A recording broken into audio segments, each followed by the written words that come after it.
Turtles Mission by Gabrielle Gattam. Every year, millions of tons of plastic waste enter the ocean, where it can harm marine life, damage ecosystems, and even affect human health. Ocean plastic pollution is a global problem affecting every ocean on the planet, and it's estimated that there are over 8 million pieces of plastic entering the ocean each day.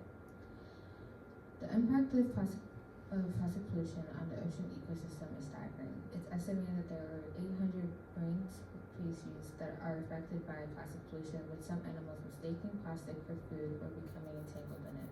Plastic waste can also leach harmful chemicals into the ocean, which can harm marine life and even end up in the seafood that we eat.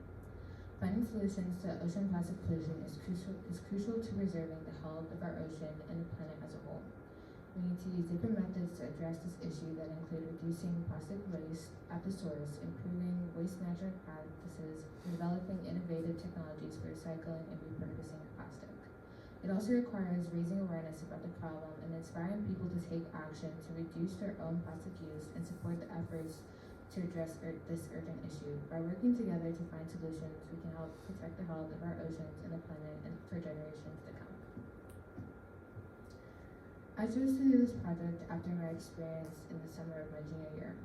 One was participating in a 40-hour environmental academy. As part of the program, we were tasked with creating a public service announcement, a PSA, about an environmental issue. My group chose to focus on ocean plastic pollution, an issue I knew little about prior to the project. Through research, I learned about the harmful effects of microplastics, the Great Ocean Patch, and the devastating impacts of plastic pollution has on sea animals. Another was traveling to Minnesota, where I participated in a three-week summer course on computer science at Carleton College. And during these weeks, I learned about computer vision, robotics, and game development. My time during the summer inspired me to apply my knowledge of computer science and environmental science to create a computer game about ocean plastic pollution. I chose to focus the game on the turtle to highlight the devastating impacts of plastic pollution on marine animals. The resemblance of plastic bags and fragments can cause marine animals to mistake their natural prey, such as jellyfish or small fish, for these plastic objects. This can lead to ingestion, entanglement, habitat destruction, chemical exposure, and microplastic ingestion. Not only can plastics cause harm to individual animals, but also harm to entire ecosystems, leading to decline in biodiversity and negative impacts on food chains. My hope in creating this game was to bring awareness for people to learn about the issue in a fun and educational way. The objective of the game is for the player to guide the turtle safely through the ocean by avoiding obstacles such as plastic pollution. The goal is for the player to navigate the turtle through the game safely, avoiding the plastic and eating the jellyfish. The game ends with the turtle eats 3 plastic objects, highlighting the negative impact of plastic pollution. As part of this project, I created a website that features information, resources, and the game I made on ocean plastic pollution. The website is divided into 4 pages: the home page, the information page, the game page, and the page about me. On the home page, there's a description about the game and a link that will take you straight to the game. Additionally, when you scroll down the page, you can learn information about the Great Ocean Patch, microplastics, and how the game affects marine life, humans, and the environment. On the game page, I wrote down a description of what the game was and included a progress section where I uploaded photos and descriptions of the work and little victories I accomplished from January to May. On the information page, I wanted to keep this page where people can learn about organizations organizing beach cleanups, additional information on ocean plastic pollution, and nonprofit organizations that are working to clean up plastic in the ocean. And on the About Me page, I wrote a description about myself and why I chose to do this project. Resources. One resource that I use is Replit. I use Replit to build a website and game. I used HTML and CSS. HTML is a programming language used to create the structure and content of web pages, while CSS is used to define visual style and layout, including colors, fonts, and positioning. For the game, I used Pygame, which is an extension of Python, a coding language that makes it easier to create games. Another source was W3 School. W3 School is an online platform that provides web development tutorials, references and examples, hands-on experience, and interactive code. I used WD School to help me apply CSS and HTML code to my website and shape it into what I wanted it to be. Lastly, I used YouTube tutorials on Pygame to help walk me through different aspects of the game, like moving material up and down, and how to design the starter page. One thing in the future I'm looking forward to is completing the game.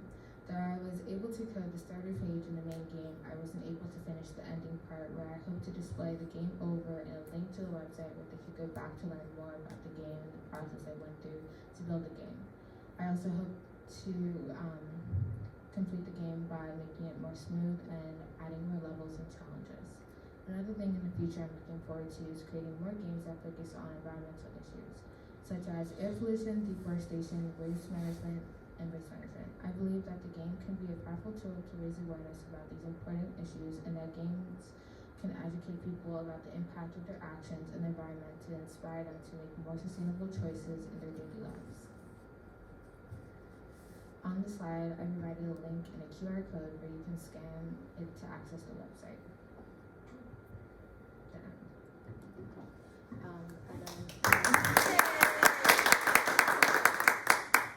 And then additionally, I wanted to show you the game I created. Molly's going to demonstrate by pressing start game. Okay.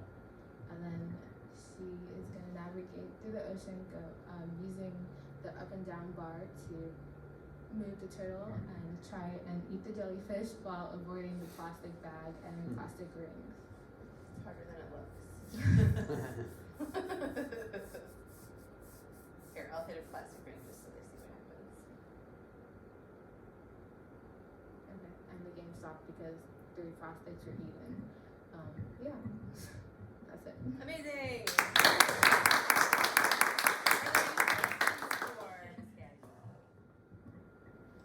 Okay, hi, my name is Leo. This is my project Evanston, my senior seminar project by Leo Schacht. I'm one of the many people that could talk about music for hours if I was prompted. There's something uniquely special about the way that music influences our society. Its positive effects are seen in everyday life, no matter where you end up. Music is everywhere, and it continues to evolve faster than we can listen. If someone wants to listen to more music, there's always something good to listen to. People around the world have been creating different styles of music for over 35,000 years, and there are more genres than I can name. Musicians are all over the world, and if you really pay attention, you can get something good out of every song that makes your playing just a little bit better. Soul is what creates good music, and even though there are tons of dedicated and unique musicians out there, I've realized that a massive amount of the current music industry has become closed-minded, money-hungry, and lost the passion that makes good music, effectively only making songs that make them the most money possible. They don't create it because they love it, they create it so it does well. I want to be on the opposite end of the industry, only caring about the music that I create until the effect of my art is undeniable. At the beginning of this school year, I decided that I was going to write and record an entire EP, even though I had no idea what I would make or how to make it. A short album that typically consists of 2 to 5 songs is often called an EP, or extended play. This means that the project is longer than a single, but shorter than an album. Over this past school year, I dedicated the majority of my time to becoming better at the guitar. Throughout my guitar journey, I've started to figure out how to represent my own feelings through music, and even though I have bigger plans for the future, I realized that the best way to get my emotions across right now was to record somewhat simple music that revolves entirely around the guitar. I recorded 5 songs in total, however the majority of them are still shorts. I believe that by connecting sound with emotion, music has no limits. Music, just like art, can be used to understand your own emotions. That can mean listening to music that captures a specific feeling, or it can mean creating music that reflects your current mindset. Eventually, I plan to create full-length albums that fully reflect who I am as a musician and as a person. I want to change and try as many different kinds of music as I can until I create something entirely unique to music. While I might not be able to complete my goals now, I know that I need to work up to it by creating projects on a smaller scale. I also understand entirely that to do well in the music industry, I need to be able to think of my music as an art and as a business, but I want to be proud of my music before that's a reality. As someone who had a hard time coming to terms with growing up, I decided to name this EP after the town that I grew up in. I was born in Chicago, Illinois, where I lived right on the edge of the city in a quiet suburban neighborhood named Evanston. I moved to California when I was only 5, but I like to think that the foundation of who I am today was built in that quiet neighborhood. In dedication to Evanston, I created an EP consisting of songs that I made during different parts of this past year. Each song was built from a completely different headspace, and each song should at least slightly reflect the way that I was feeling when I wrote them. They were created to help me express how I feel about my past in Evanston, and the songs will not be themed about or after specific memories, but rather created to represent how past memories have affected me. I like to think that the guitar in my songs will represent my feelings better than words could. And these are pictures from Evanston. This is the track list right here. The first one's Follow the Leader, the second one is Cicada, the third one is Humid, the fourth one is Our Hedge, and the fifth one is June's Balloon. And then this picture right here is going to be the album art, or the EP art, I guess, of the actual EP. Some of the songs will be purposely themed to represent memories from some of the songs will be purposely themed to represent memories from my experience before flying to California. Other songs will attempt to contrast those old and positive memories by comparing them to less positive memories after moving away. Evanston will be a tribute to memories that mean more to me than I can verbally express, and I like to think that creating this EP is my way of showing it. Every song was composed throughout a random period of time while I was simply sitting and playing guitar.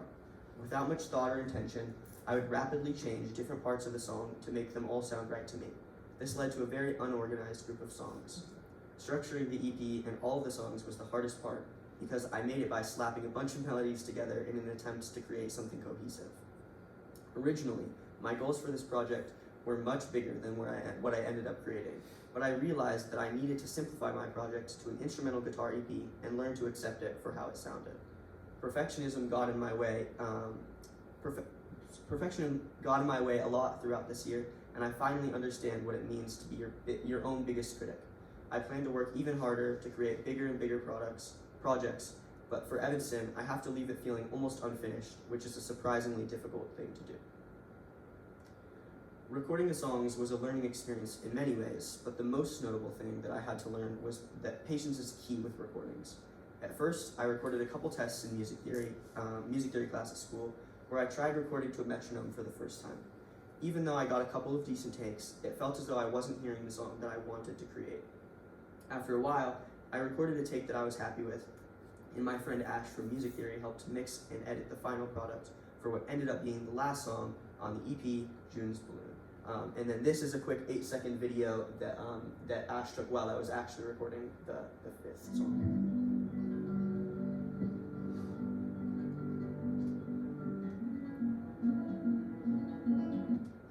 So it was very simple, as you can see. It was kind of just like a computer plugged straight into microphones, and then recorded just like that. I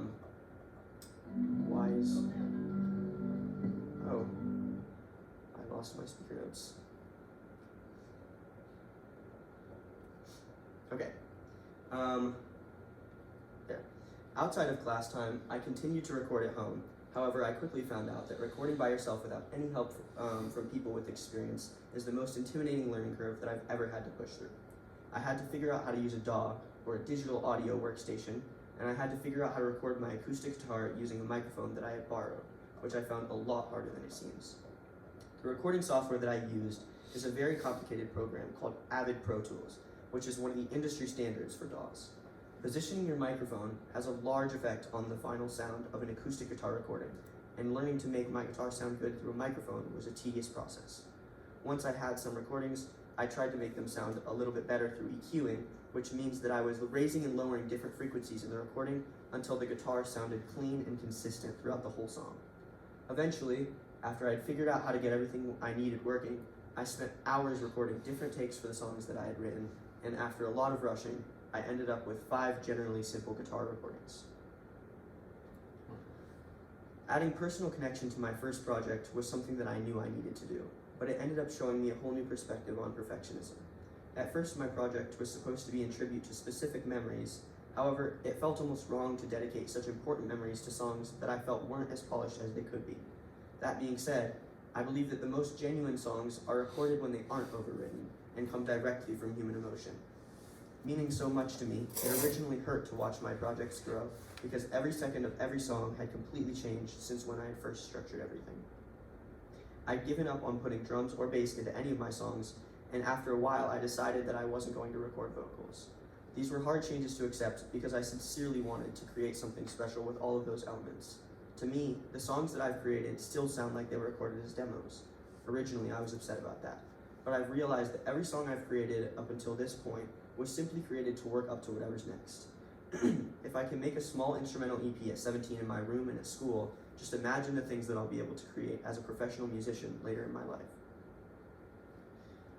This EP helps me realize that if I want to create music that fully indulges my mind and emotions, I need to think less about the mistakes and imperfections and continue working on projects that help me further learn to put feelings and complex emotions directly onto a canvas of sound.